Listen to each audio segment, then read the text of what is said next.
let's talk about being pregnant while practicing the Mucusless diet. I started practicing the Mucusless diet with my third child. She and well, her father basically was a vegetarian, but he ate fish. So I had to talk to him about transitioning off of fish. We had a dispute during my second pregnancy. That child, I didn't bring into the planet because it was too much tension. And he decided that he would continue eating fish, but I had to make the decision whether I was going to have relations with him or not. And so our relations was like once a month, if not whenever I desired to be with him. And we talked about polygamy. And so when I got with child with my third child, because the second one didn't come in, that third child is now my second eldest daughter, I stopped eating fish. And it posed it put a big wedge between our relationship, because his justification was that, it's in the Bible, which I didn't adhere to as often. I started to take the Mucusless diet a little further, and I would see passages in there like Genesis 1 and 29, where our meat medicine would be the fruit-bearing seed in itself. And then there was a passage in Corinthians where that's the first page. yeah, and that's what I will have to refer to for Christians and Muslims and some of the Jehovah's Witnesses, people that were in my family. So that was, that was probably a number one hitter with them accepting. None of them, not one of them resisted that fact. And then we would go to the New Testament. I had a sister in Florida that just recently sent me a passage in the book of Ezekiel, chapter 13, verse 8. And it just was like another eye-opener, because they love the Bible so much. Then we had to use this book to help guide them. So during my childbearing days, I would do primarily what I love doing was plums and strawberries, which are vine fruits.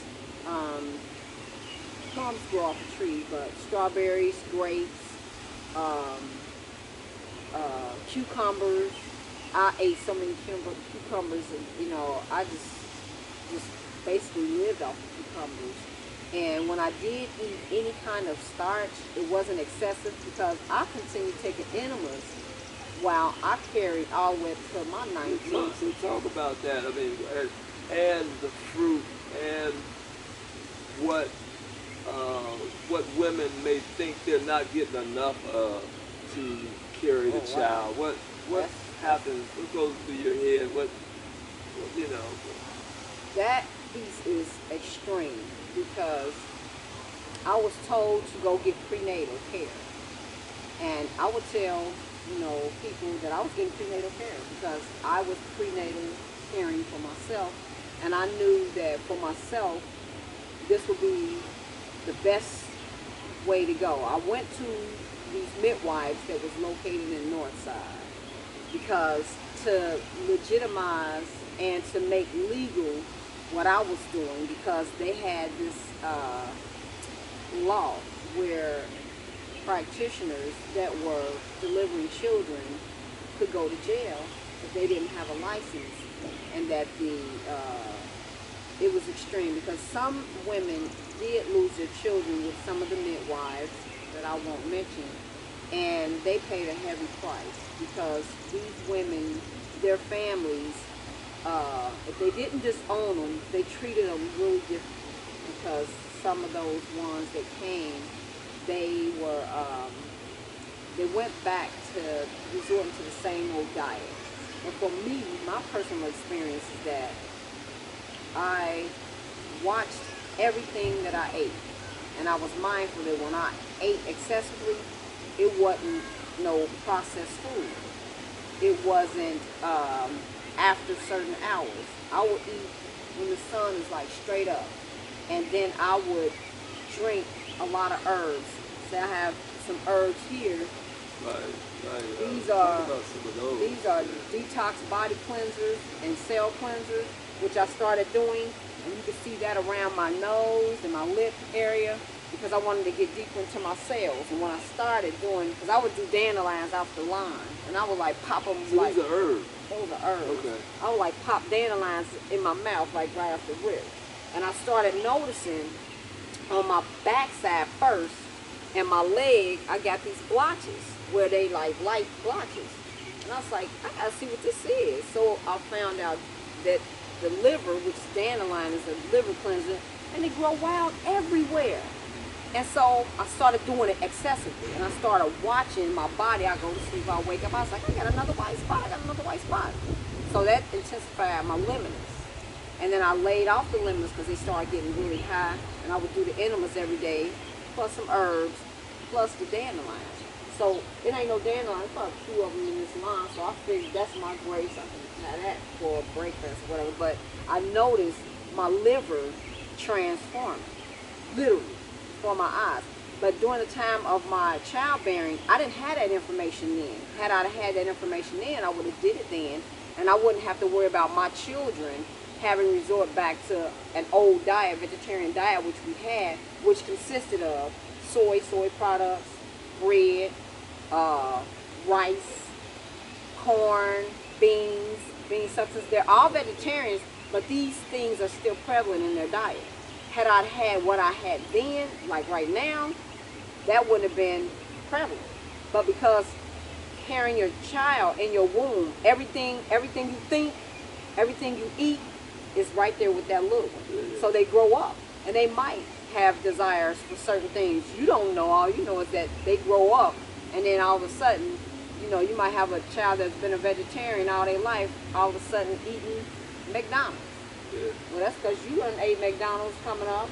They don't see the poke salad going around them. They don't see the dandelions. They don't see the fennel. They don't see that as food. You know, that's just a shrub to them. But what we have to do right now is we have to look at nature, ma'at, as the all-giving. So wherever you go, you got your fruit trees. You got your vegetation from your lawn. There's clovers down here now. You don't find nobody grazing and eating this because they don't see it as food. So when I was about to deliver my children, this one in particular, she came and I basically had to bring her forth, you know, brought her forth at home. She was born on January 15th. Yeah, and that's supposed to be Dr. Martin Luther King's birthday. His name was Michael, by the way, before it was Martin. And so when I gave birth to her, I started seeing some things in her that I didn't see in my other children, because my first one, I was just a vegetarian. I ate soy and I ate byproducts. The second one, I was eating some fish, but not a lot, and now I stopped eating fish. And then the third one, nothing but fruits, vegetation, and some soy. And then the fourth one, none of that. I did mostly fruits, a lot of cucumbers, and if you see all of them, they all have different aspects. She's more of a disciplined part of me that I see, and her partner, I could see, was pretty much like how I was when I first decided to get my partner. I didn't want anybody. I chose to select the person that I was going to be with. But as time progressed, after carrying that one, I knew that in the event that I got with child again, I need to be more cautious and selective about not just my partner, but the things that I put and they put in their bodies. But see, that took me to a whole nother vibration, because like 6 years later, my partner was killed. You know, he didn't shift, unfortunately, and that karmic energy, of course, came with him and through him, and some of us caught some of that energy, and that took me to a whole nother level. I just literally said, I gotta stop eating, and I did. I stopped eating. My brother-in-law and my sister, they were insisting on me eating. They would prepare meals for everybody, and they said, you should eat. No, I didn't eat, because we was going through this trial and this energy, and it was probably almost a year before I started back kind of like eating, you know, consistently. But I can honestly say that bearing seed, you can take animals, can stop eating animals. You can stop eating processed foods and still get your nutrients, and you can be the epitome of health with doing more of what you know to do that's healthy. You can eat 8 apples. You can eat 10, 15, 20 cucumbers. And you ain't got to worry about having ate too much. It's not going to hurt you, you know. Whereas eating anything outside of those things, you are being excessive. You can't injure yourself. You can't hurt your child.